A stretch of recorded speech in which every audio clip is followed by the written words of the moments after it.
Yo.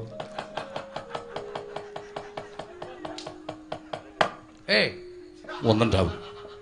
Patih to kowe? Nggih. Andakawana. Inggih. Pangling kalih kula Ki Lurah Bagong. Ora. Sehat to? Inggih pangestunipun waras. Godhe 300. Kangge menapa? Nek silisik Panjenengan menika ngambil darinipun kunduraken iki atas nama Sinuwun Puntadewa. Aku kok nyilih kowe 300 sesuk le nyaur panjenengane. menapa estu? Dipidana pati wae wae. Inggih. Monggo 300. Nah, ngono. Nek ra ngene ra entuk hasil aku. Janaka wonten dawuh. Tulung saurna patih Andakawana. Sampeyan kudu tanggung jawab. Sampeyan melu gawe masalah lungahe Ndara Sedewa. Sampeyan ora gelem nemokke Ndara Sedewa. Kula sing ora trima. Lho, kowe nantang Baladewa. Lho ora nantang. Meng kula meng kepengin sampeyan tanggung jawab. Tegese kowe nantang karo Baladewa. Kowe nantang karo Rata Mantura. Apa mbok ora wedi karo kowe ayo? Nendi papane wong bondo itu metu coba legane atiku. Rugi. Apa kowe? Ngerkoso kok tak njaba. Rajos jirih ora sakakan gelem tanpa kon ayo karepmu piye pokoke sampean gelem golek apa ora aku ora gelem golek ora gelem golek gulung metu coba legane aku padha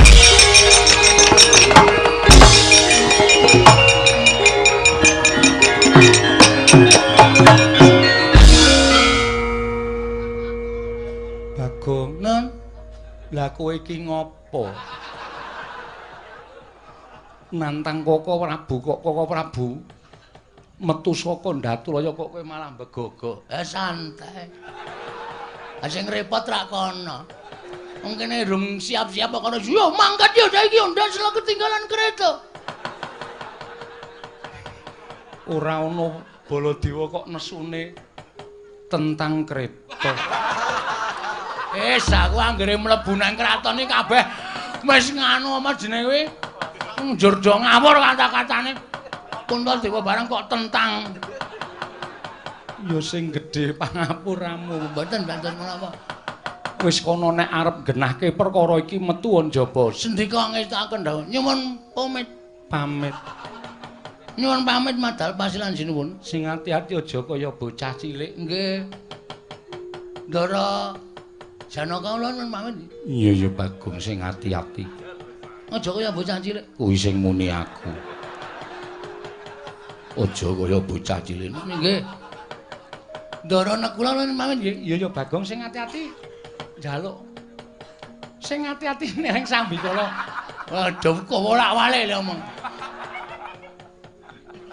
Yem aku lunga sik ya. Inggih ngestaken dawuh. Suwe barang ketemu karo kowe. Engko cipika-cipiki ya, Jem. Inggih. Ayo kangen ya, inggih. WA-mu isih kae sing wingi to? Inggih. 081 125 250 375. Aku menghitung-hitungan. Inggih. Kuwi adimu po? Inggih. Lemu banget. Oh ya aja sok salin nganggone adimu ya. Inggih. Sandangane aja sok ganti. Inggih. Nggone adimu ki nek tok nggo iso tok cantolke pundak ngene iki. Saking gedene. Ora tepung kok wis ngrasani pakaian dalem. Aku karepe dhewe. Aku kenal aja. Nyun pamit sinun. Sing ati-ati aja kaya bocah cilik. Nun nggih. Mergi nek nganti kula mboten ngelingke Petro iki nek pun nesu bebayane tenan, yakin sumpah. Mboten mantra-mantra wujude Panakawan, mboten karo sapa-sapa ora wedi. Apa ya Nggih. Dek winganane malam setu nika gelut kalih Bathara Narada. lho? Perkarane apa Bagong? Susukan teng jero kotak.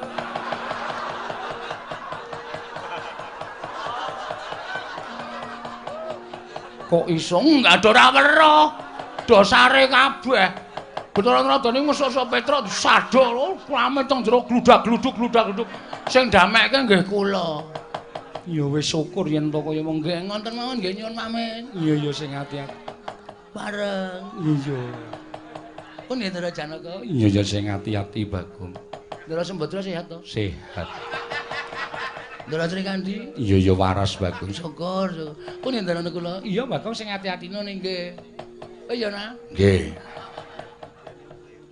Dadah. Inggih ngatos-atos. Pedro ora tak kandhani tuman wae.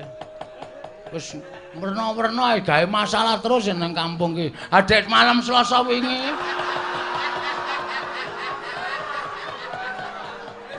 Malam Selasa ngopo? Ora do ronda.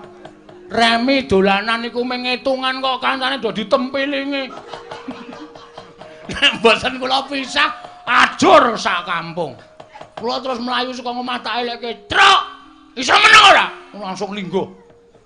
Petruk wedi karo kowe gila. Oh iya. Nggih mun ngoten mawon nggih ngabari tok. Iya. Njing ampun gawe anu tatu atine Petruk. Iya Bagong. Nggih pareng. Iya. Monggo. Iya Bagong. Pun Ndara Janaka. Iya sing ati-ati. Ndara Abimanyu sehat to? Sehat. Ndara kula nyuwun pamit. Iya sing ati-ati Bagong. Oh iya nak. Nggih sing ati-ati cerewet wae. Tonyo modar wae. Durung entuk-entukan dilokke. Pun ngoten mawon nggih sinuwun. Iya sing ati-ati. Nggih mengke ndak Selak Petra malah gelut kali Ndara Baladewa. Ya nek Baladewa menang, nek nganti kalah napa mboten mirang-mirangke ing atase Ratu Mandra niku Ratu Digdaya Sekti kalintang jayane perang kok nganti kalah karo Petra. Ha iya to? Iya. Ngoten nggih? Iya. Areng. Iya. Pun nggih? Iya Bagong. Pun nggih? Mbah ora caturan. Oh iki wis krasa iki sing. Nek ora ngoten ndak ora rampun-rampun. Ya, kula tak metu tenan sanipun mboten ajeng teng mriki mboten ajeng pamit wong tak pamit ya ora di perasaan babar blas. Pun nggih? Iya. Kula niku ya gumun. Aku ya gumun. Sebabe Kok cerewet. ora dikai dhuwit kok. Bagong Ratu lenggah Siniwaka ora nggawa probi.